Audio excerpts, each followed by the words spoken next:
It's not often that a Roblox game of all things presents you with a mystery to solve, although if there was one game that would ever do such a thing, it would be Deepwoken.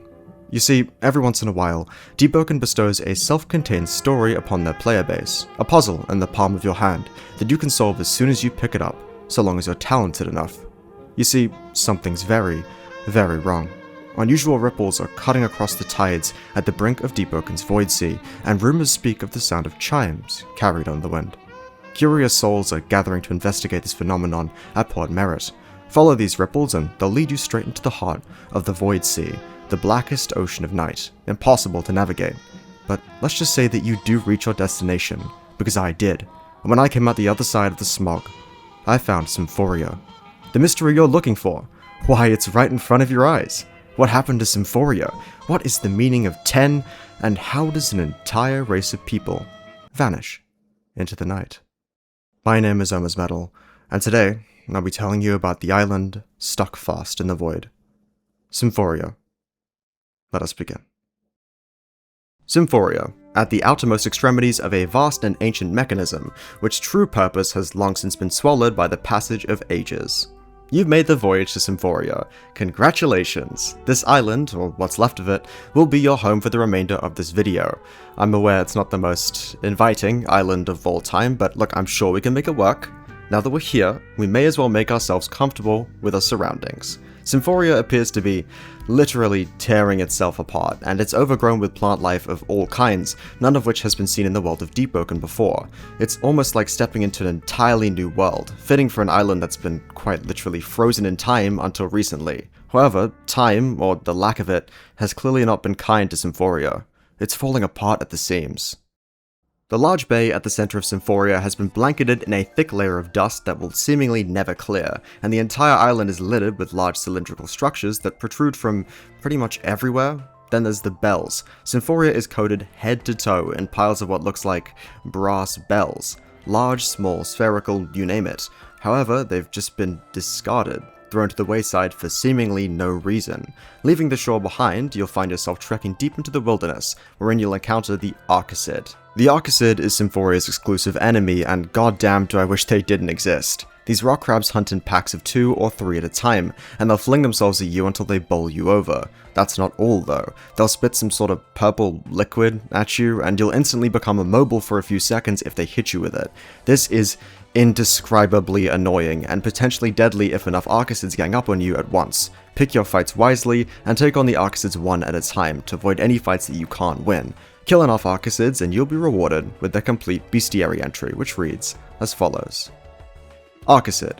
These spider-like mites are surprisingly tough, with some of the toughest keratin known. When it dries, it turns beige and can be used as a strong, practical material for making weapons. The Arcacids were exterminated from the surface centuries ago, wiped out after they became a relentless, invasive threat. They hunted in packs, sweeping through entire towns and cities until nothing was left in their wake. Old cities describe Arcacids burrowing deep to breed, resurfacing in cycles not unlike cicadas. After their arrival with the tides, the people of Lumen came to dread each return.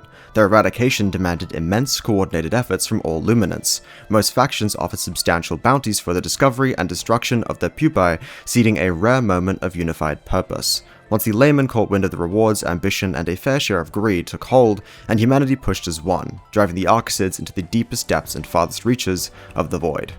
It appears that Simforea unfortunately qualifies as the farthest reaches of the void, as the Arcacids have now infested Simforea from top to bottom, and there seems to be no way to exterminate them for good. You'll be hacking away at the Arcacids throughout your stay at Simforea, though they shouldn't pose much of a problem if you manage them properly.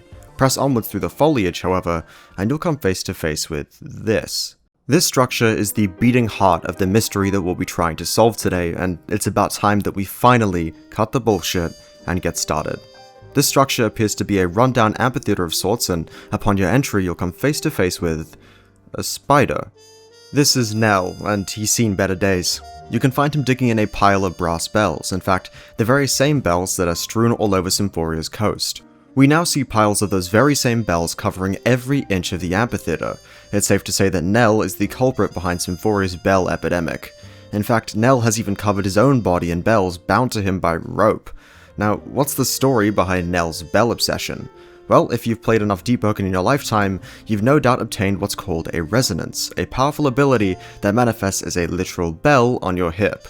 Turns out that Nell is hopelessly obsessed with the idea of a resonance, but it turns out that he's unable to obtain his own. You found it! It's you, though strange, so wrong, but right? Your eyes, 2 eyes, not them, yours, but not mine. You're beaming with ripples of stolen inheritance. Maybe your soul? No, your mind's the key. The key to the mending of my wretched, discordant, screaming soul, the Site 10 promised us. It's clear that you're unable to get through to him. He's lost his mind long before your arrival. Continue to speaking to Nell after he's vomited up all his babble, and you'll earn the right to fight him to the death, so long as you've obtained your very own resonance. I'm not joking either. If you defeat Nell, he literally dies, and the only way to battle him again is by resurrecting him with an idol of Yon Shul. Nell is an Iron Singer, who could have guessed, and he'll hurl various bells at you throughout your battle. Manage to defeat Nell, and you'll hopefully get your hands on either a Dissonant Chime Caller or a Bell Marrow Weave, 2 weapons exclusively dropped by Nell. However, all that is besides the point. Nell is a spider human, an aspect that we've never seen before. If you want to learn more about this lost race, you'll have to peer into Nell's glossary entry, which reads as follows. Nell, the Lunatic Resonator. After centuries of fruitless noise, Nell, the frenzied Anansi, has finally returned to the world he once left behind, pulled back by the winding, regurgitating will of the seemingly endless Void Sea. At this point, he must be at least hundreds of years old. It has been centuries since the last known Anansi walked the lands of Lumen. A deeply insular people, they preferred isolation in both thought and dwelling. Many sought to deepen their senses through relentless meditation, striving to open all 6 of their eyes, though the pursuit of that final vision drove many of their kind to madness, to be undone by their own ambition. Through the influence of the void and the scars left by its touch, the boons of Anansi biology have twisted into something grotesque. The sight which Nell might have once sought has now curdled into an unbearable screaming within his mind, blinding him to reality. Even though he perceives more of this world than anyone else ever could, the only sensation he can reliably cling to is the pounding vibration of his own soul, as he forever chases a resonance and a purity that he will never attain. This is a lot to get through. Nell is seemingly the last of the Anansi, Deepwoken's lost spider aspect, as the last known Anansi died centuries ago. We learn that the Anansi preferred isolation in both thought and dwelling, and that their multiple eyes hold immense cultural value. The Anansi strove to awaken all 6 of their eyes through relentless meditation, but the pursuit of this vision drove many of their kind to madness. It's unknown just how the entirety of the Anansi population died out, but we do learn about Nell's case specifically. Nell has, unfortunately, been confined to the Void Sea for what looks to be hundreds of years, and the Void Sea has twisted his heightened senses into something truly horrible. Nell's mind is now too sensitive, quite literally blinding him to reality and driving him into the throes of insanity. Nell's main tormentor is his own soul, pounding forever, constantly reminding him of the resonance that he will never be able to obtain. That's why Nell is so obsessed with bells, and that's why he's lost his mind by the time that we finally see him in-game. Perhaps it's better to let him rest in the depths. His soul can finally be quiet. Well, that was easy. I mean, Nell's lore is quite straightforward, not to mention spoon-fed to us, and we've solved the mystery of the bell scattered around Simforea. Ultimately, it's hard not to feel bad for Nell, but there's nothing we can do, so time to move on. Thank you guys for watching, although there's still a question left unanswered. Why travel to Simforea in the first place? Why travel to a crumbling island in the Void Sea, and then choose to settle there? Why is Nell here? Because he was lured here. We're paying attention to Nell's dialogue, yes? The mending of my wretched, discordant, screaming soul, the Site 10 promised us. Nell is here because of a promise made to him by 10 of something. And guess what? Nell doesn't say me, doesn't say I, he says us. 10 promised us. It wasn't just Nell who was lured to Simforea. The other Anansi came with him. That's right, an entire race was lured to this island, never to be seen again. Welcome to Simforea. Today's question at hand, how does an entire race of people disappear? Well, it starts with 10. Simforea hides a wooden cabin behind rock and foliage, one that you can enter for yourself. Some things are best left forgotten. Perhaps this cabin is one such example. Perhaps we should climb aboard our boat and leave it behind. Though that's not satisfying, is it? The cabin in question clearly hasn't seen use in what seems like decades. Whoever built this abode has likely long since passed on, meaning that our friend Nell was far from the only one to eventually reach Simforea. You can walk inside, if you like. The cabin's interior is just as the exterior implies, dilapidated, worn down, sparse of life. In the final room, however, are 4 dated manuscripts hung up on the wall, seemingly waiting for someone to read them. This is where our mystery truly begins. These manuscripts are the first indication that something is truly off about Simforea. However, there's a problem. They aren't written in English. In fact, the visible text upon these manuscripts aren't written in a language spoken by any human alive. This appears to be a foreign language entirely. This is what the community has dubbed Gatherhand, a language exclusive to Deepwoken that has been built from the ground up by the development team. As far as I'm aware, Gatherhand is an unofficial name, but the developers have ran with it thus far, and thus I will as well. The community at large has worked tirelessly to decipher and reverse engineer Gatherhand using the few examples that we have within the game, and I was lucky enough to be handed a direct translation guide by my good friend Mike Pike. Thus, I'll read out the direct translations of each manuscript, and we can deliberate on what they mean together. Don't go anywhere. We've got a lot to get through. My fumes are flickering, the weight of my souls. My organ. It was successful, but the load was unbearable. My whole island is crumbling. My form is growing more grotesque. What does it even mean? They haven't seen me for a while now. I fear my time is up. Yeah, this is old. Hundreds of years old. To keep our theory crafting as neat as possible, I'll be starting with the first page and working my way through in order. The first page reads, "My fumes are flickering, the weight of my souls." In the middle of the page, we can clearly see what looks like an Anansi meditating. However, there's something off about him. He has 10 eyes. If we think back to Nell's glossary entry, it was stated that the Anansi were only able to awaken all 6 of their eyes through meditation. How is it possible that this Anansi has managed to open 4 more than that?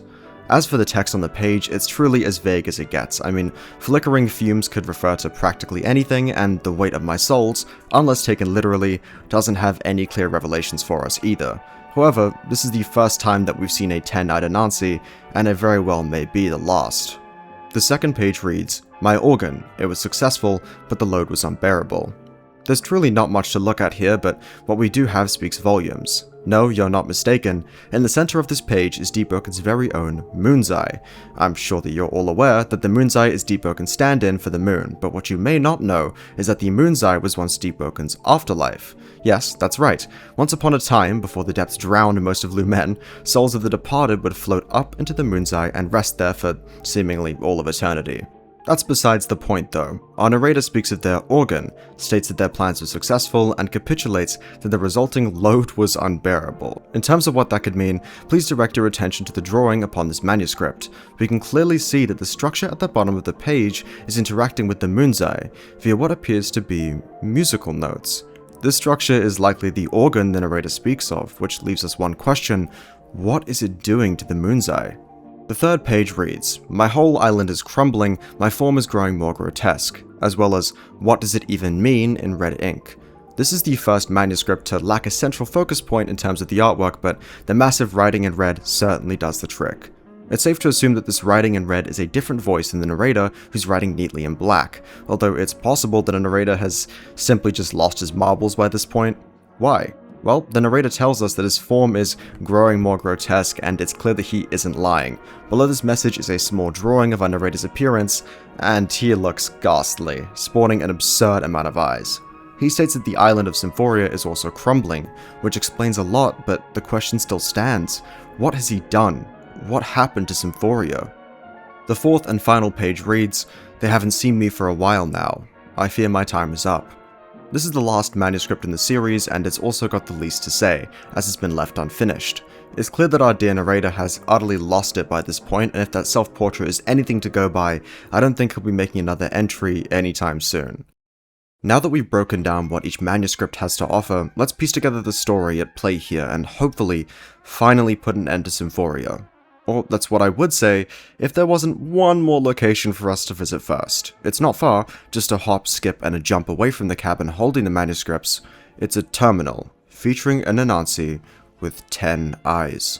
A voice lunges into your mind, cold and aware. Mechanism inactive, master not recognized, approach vessel singular, authorization absent. Hello?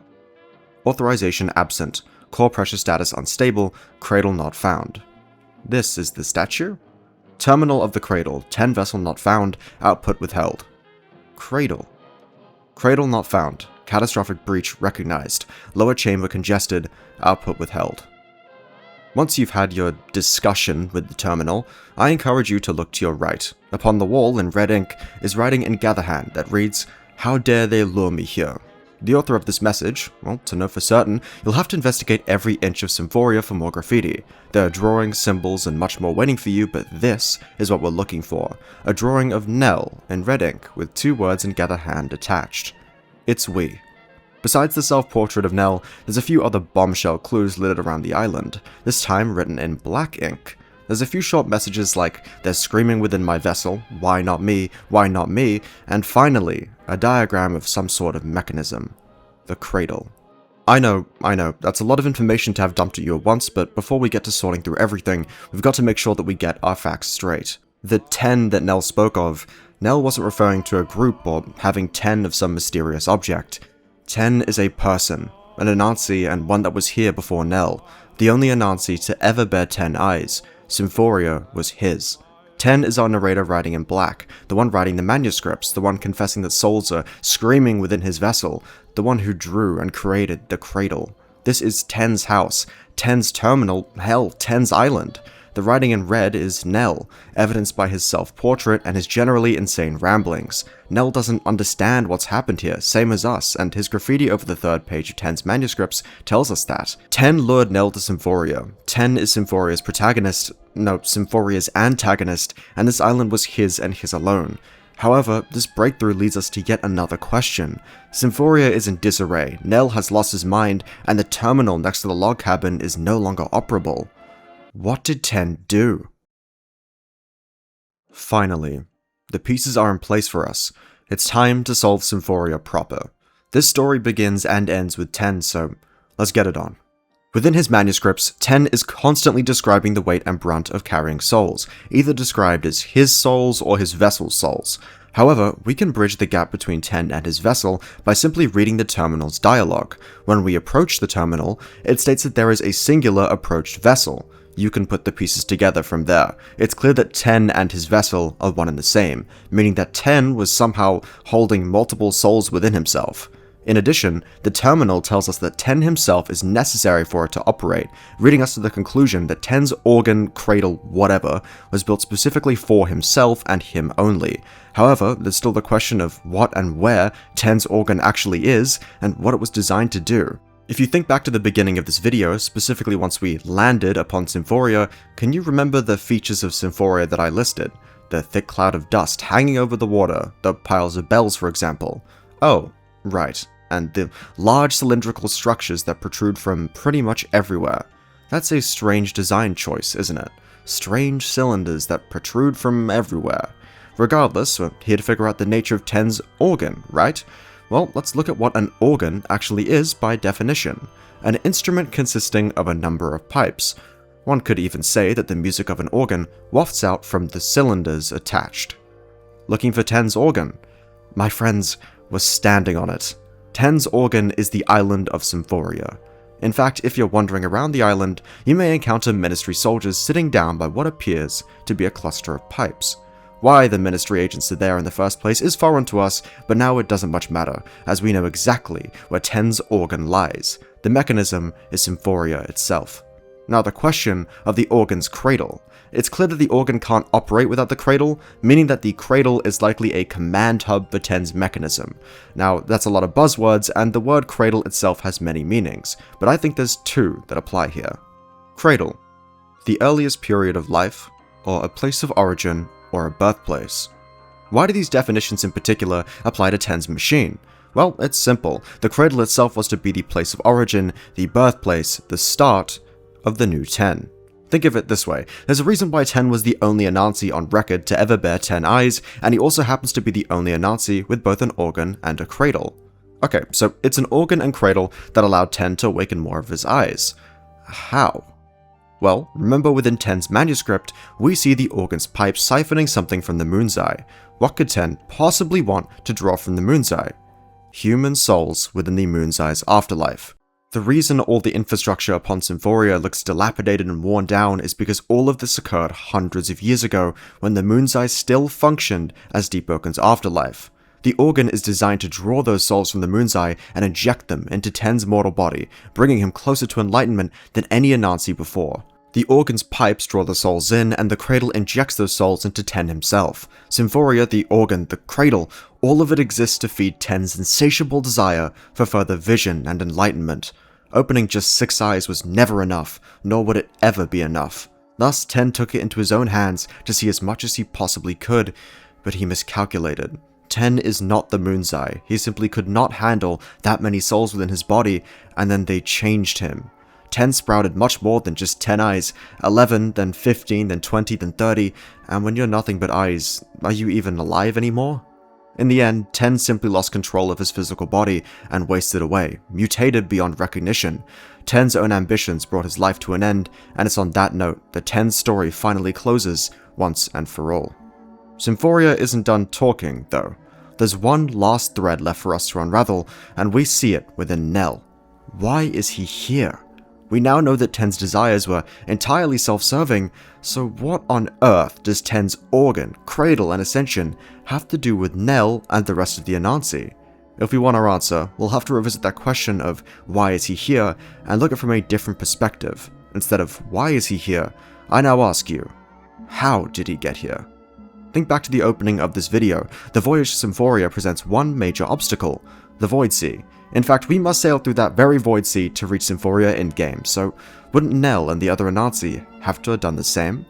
Well, how was that possible? In the game's canon, it's stated that the Petra's Dawn, the namesake of the Petra's Anchor, was the only ship in history to make a round trip through the Void Sea without the guidance of a Lightkeeper, something that the Anansi definitely did not have. Nell had no Lightkeeper, so that begs the question, how on earth has he reached Simforea? Well, what else do we know about Nell? Let's take a look at some of his drawings. Scribble, scribble, scribble, scribble. Ah, what a glorious hat, with bells on it too. In fact, it appears that if all of Nell's belongings featured bells of some kind, even before he went insane. Almost as if it's not just resonances, maybe he was studying them. Studying sound. To us, a chime on the wind is just that, a dull, distant chiming sound, but to Nell, it may as well have been a fucking GPS.